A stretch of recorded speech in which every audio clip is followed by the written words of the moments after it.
Good morning students. நம்ம இன்னைக்கு discuss பண்ண போற சாப்டர் fractions. Exercise 7.6 சால்வ் பண்றதுக்கு தேவையான கான்செப்ட் என்ன அப்படின்றத இந்த கிளாஸ்ல வந்து பார்க்க போறோம். இந்த கிளாஸ்ல நம்ம வந்து மெயினா பார்க்க போறது அதாவது unlike fractions கொடுத்திருந்தாங்கன்னா அதுக்கான addition and subtraction operations எப்படி பெர்ஃபார்ம் பண்றது அப்படின்றத பத்தி தான் நம்ம இப்போ வந்து பார்க்க போறோம். சரிங்களா? Unlike fractions. So example நான் வந்து எடுத்துக்கிறேன். 2/3 1/7. ஸோ இந்த ஃப்ராக்ஷன்ஸ் அப்படின்னு வந்து எடுத்துக்கிட்டிங்கன்னா இது வந்து அன்லைக் ஃப்ராக்ஷன்ஸ். ஏன் அன்லைக் அப்படின்னு வந்து சொல்கிறோம்? இதில் வந்து பார்த்தீங்கன்னா டினாமினேட்டர் வந்து காமனாக வந்து இல்லை. இங்கே 3 இருக்குது, இங்கே 7 வந்து இருக்குது. ஸோ காமன் டினாமினேட்டர் வந்து இல்லை. ஸோ அப்படி இருந்ததுன்னா இதை வந்து என்னன்னு சொல்லுவோம்? அன்லைக் ஃப்ராக்ஷன்ஸ் அப்படின்னு வந்து சொல்லுவோம். சரிங்களா? So no common denominator. So இந்த மாதிரி ஃப்ராக்ஷன்ஸ் கொடுத்துருந்தாங்கன்னா இதுக்கான அடிஷன் ஆர் சப்ராக்ஷன் எப்படி பெர்ஃபார்ம் பண்ணுறது அப்படின்றதான் நம்ம இப்போ வந்து பார்க்க போகிறோம். சரிங்களா? ஸோ எக்ஸாம்பிள் வந்து பார்க்கலாம். இப்போ நான் இந்த ரெண்டு கேஸும் எடுத்துக்கிறேன். அதாவது ரெண்டு டிஃப்ரெண்ட் ஃப்ராக்ஷன் எடுத்துக்கிறேன். ஒன்று 2/3, இன்னொன்று வந்து பார்த்தீங்கன்னா 1/7. இப்போ இதை ரெண்டையும் நான் ஆட் பண்ணணும். இதுக்கான ப்ரொசீஜர் என்ன அப்படின்னு வந்து பார்த்தீங்கன்னா ஃபர்ஸ்ட் வந்து எல்சிஎம் எடுக்கணும். எதுக்கு எல்சிஎம் எடுக்கணும்? டினாமினேட்டர் வேல்யூஸ்க்கு வந்து எல்சிஎம் எடுக்கணும். ஸோ இங்கே வந்து பார்த்தீங்கன்னா 1/3 வந்து கொடுத்துருக்காங்க, இன்னொன்று வந்து 7 இருக்கு. ஸோ என்ன பண்ணணும்? 3,7 எல்சிஎம் எடுக்கலாமா? 3-ஐ 3-னால டிவைட் பண்ண முடியும். என்ன கிடைக்கும்? 1 கிடைக்கும். 3-ஐ வந்து 7-ஆல டிவைட் பண்ண முடியாது. 7-ஐ 3-ஆல டிவைட் பண்ண முடியாது. ஸோ அப்படியே இந்த 7-ஐ வந்து கீழே எழுதிக்கோங்க. சரிங்களா? ஸோ நெக்ஸ்ட்டு 7 போட்டுக்கிறேன். இப்போ இந்த 7-ஐ 7-ஆல டிவைட் பண்ண முடியுமா? ஸோ என்ன கிடைக்கும்? 1,1. So LCM is equal to what? 3 into 7 which gives 21. So 21 அப்படின்றதான் நான் எடுத்த எல்சிஎம். சரிங்களா? இப்போ எல்சிஎம் கண்டுபிடிச்சாச்சு.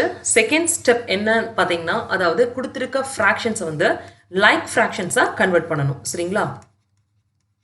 ஸோ லைக் ஃப்ராக்ஷன்ஸாக கன்வெர்ட் பண்ணணும். ஸோ எப்படி கன்வெர்ட் பண்ணுறது அப்படின்றத பார்க்கலாம்.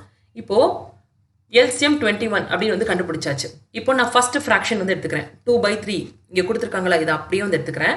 எனக்கு இப்போ என்ன வேணும்னா இந்த எல்சிஎம் கண்டுபிடிச்ச வேல்யூ தான் டினாமினேட்டராக வேணும். சரிங்களா? ஸோ அப்படின்னா 21 அப்படின்ற நம்பர் நான் போட்டுக்கிறேன்.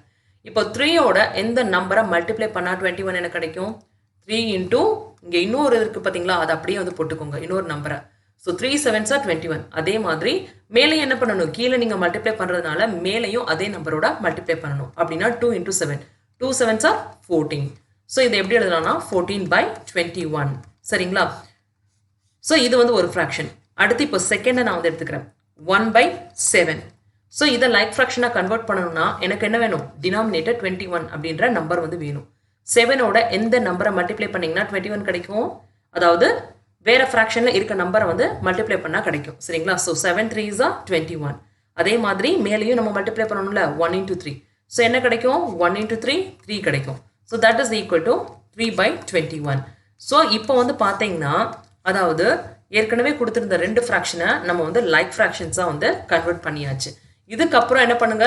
ஆப்ரேஷன்ஸ் வந்து பெர்ஃபார்ம் பண்ணுங்க. ஸோ என்ன ஆப்ரேஷன்ஸ் கொடுத்துருக்காங்களோ அதை வந்து பெர்ஃபார்ம் பண்ணணும். ஸோ இதுதான் இதுக்கான ப்ரொசீஜர். ஸோ ஃபர்ஸ்ட் என்ன கொடுத்துருக்காங்கன்னு வந்து பார்த்தீங்கன்னா 2/3. 2/3க்கு பதிலாக என்ன எழுதலாம்? 14/21 அப்படின்னு வந்து எழுதலாம். சரிங்களா? நடுவில் என்ன ஆப்ரேஷன் கொடுத்துருக்காங்க? ப்ளஸ். ஸோ ப்ளஸ் போட்டாச்சு. அடுத்து 1/7. 1/7க்கு பதிலாக என்ன எழுதலாம்? 3/21 அப்படின்னு வந்து எழுதலாம். இப்போ இது ரெண்டுமே லைக் ஃப்ராக்ஷன். ஸோ லைக் ஃப்ராக்ஷனில் என்ன பண்ணணும்?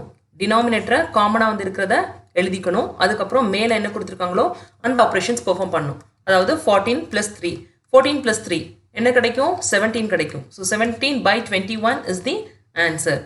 ஸோ இந்த மாதிரி தான் பெர்ஃபார்ம் பண்ணணும்.